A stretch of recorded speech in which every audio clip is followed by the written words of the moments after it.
Yo, yo, yo, all right. So we are all done here at Fairland. The change that I ended up doing actually is that this little $10 stem came in, and what came on here before was a 60 millimeter, and this is a 45 millimeter with no rise on it. And so with that on, and then I can fit the actual ibis Ripmo, or not ibis Ripmo, but the ibis carbon bar, and it is at 750 millimeters wide.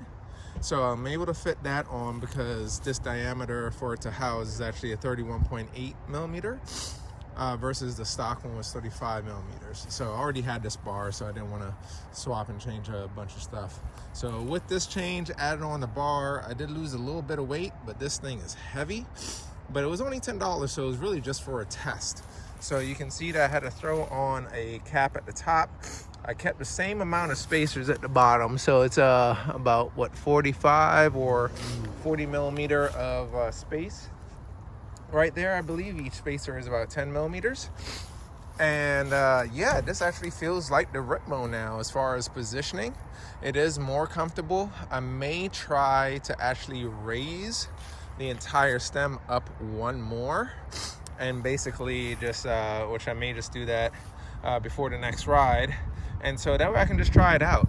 I mean, why not? So today I was just doing some zone 2 training. And so what zone 2 training allows you to do is really just get your pedaling in. Nothing too chaotic as far as on your legs, on the muscles, on your heart, etc. Just in a nice zone. Apparently, and looking at some of the YouTubes and find out more things to just try. So I used to always be like, oh, I gotta push.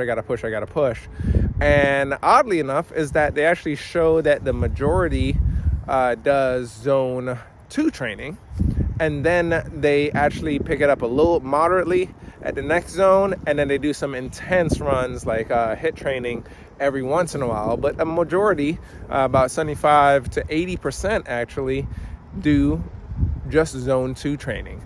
And so it kind of makes sense for the endurance racers because you're not pushing it like actual sprint race. If you were doing a sprint race, you would probably do a little bit more intensity, like change that percentage.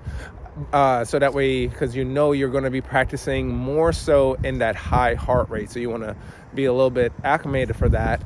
However, in endurance racing, those long distance racing, you want to sustain. You don't want to have too much high lows. So that's one thing that's cool about this is that when I was riding with Brian and a lot of guys just getting into the sport, I was always just riding in zone 2.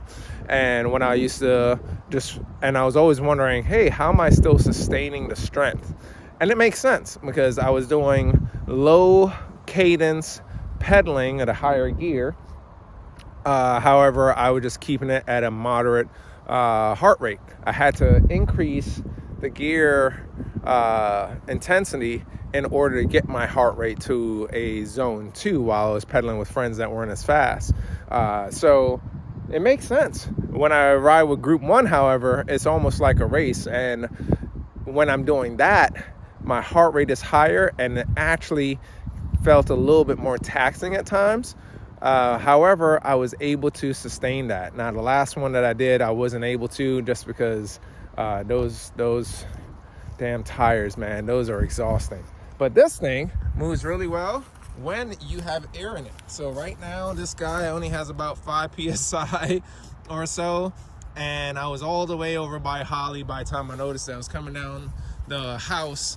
And I realized, hey, something sounds weird. Checked everything and then realized, oh yeah, I only got about maybe 5 PSI in there. So I did what every sensible rider would do. Hey, it's not flat. Keep on going. Just send it, baby.